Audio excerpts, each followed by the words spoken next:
দারিদ্রে অতিষ্ঠ হয়ে রাহুল যখন একটি ইমারত থেকে লাফ দিয়ে আত্মহত্যা করতে যাচ্ছিল, ঠিক তখনই সে হঠাৎ একটি বেলুনের ধাক্কা খেয়ে আবার ফিরে আসে এবং পিছনে চুপি চুপি পালিয়ে যাওয়া এক চোরের উপরে গিয়ে পড়ে। পুলিশ এসে চোরটিকে চিনে ফেলে এবং ধরে নিয়ে যায়। সে ছিল পুলিশের ঘোষিত ইনামি পলাতক অপরাধী। পুলিশ রাহুলকে 20,000 টাকা পুরস্কার দেয়। আসলে লাভ দেওয়ার আগে রাহুলের দেখা হয়েছিল এক বুড়ো ভিখারির সঙ্গে। ভিখারি বলেছিল, মাত্র 100 টাকা দিলে তোর ভাগ্য পাল্টে দেব। রাহুলের বিশ্বাস হয়নি, তবুও পকেটে থাকা শেষ 100 টাকা ভিখারিকে দিয়ে দেয়। বুড়ো লোকটা অদ্ভুত অদ্ভুত আচরণ করে বলল, আমি তোর ভাগ্য বদলে দিয়েছি, আজ থেকে তোর ভালো সময় শুরু। রাহুল এটাকে মজা ভেবেছিল, কিন্তু পুরস্কারের টাকা নিয়ে বের হওয়ার সময় হঠাৎ তার পা মচকে গেল এবং সে পড়ে যেতে যাচ্ছিল। ঠিক তখনই তার শরীর বাতাসে নিজে থেকেই ঘুরে গিয়ে সুপারম্যানের মতো দাঁড়িয়ে গেল। এটা দেখে সবাই হাততালি দিতে লাগলো। এখনই সে খুশি হচ্ছিল, এমন সময় হঠাৎ একটি গাড়ি এসে তাকে ধাক্কা দিল। কিন্তু এত জোরে ধাক্কা লাগার পরেও তার শুধু হালকা আঁচড় লাগলো। গাড়ি চালাচ্ছিল এক অহংকারী মেয়ে। সে বলল, আমি কোনো বোকা নই, আমি জীবনে কারোর কাছে ক্ষমা চাই না, আমি টাকা দিয়ে দেব। রাহুল বলল, এটা টাকার কথা নয়, এটা সম্মানের প্রশ্ন।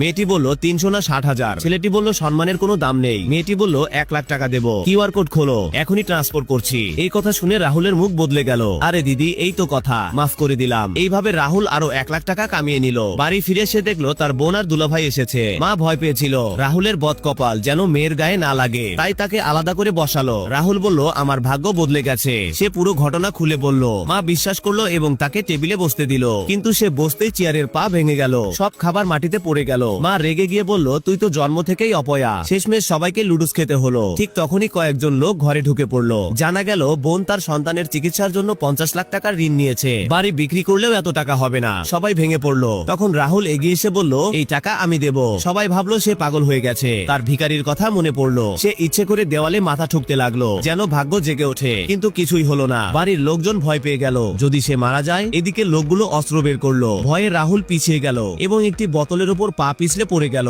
প্রচন্ড শব্দ হলো, ছাদ থেকে পুরনো ঝাড়বাতি ভেঙে পড়লো, দেওয়াল পর্যন্ত ফেটে গেল। ঠিক তখনই ছাদ থেকে সোনার বৃষ্টি শুরু হয়ে গেল। এত পরিমাণ সোনা যে সবাই অবাক হয়ে গেল।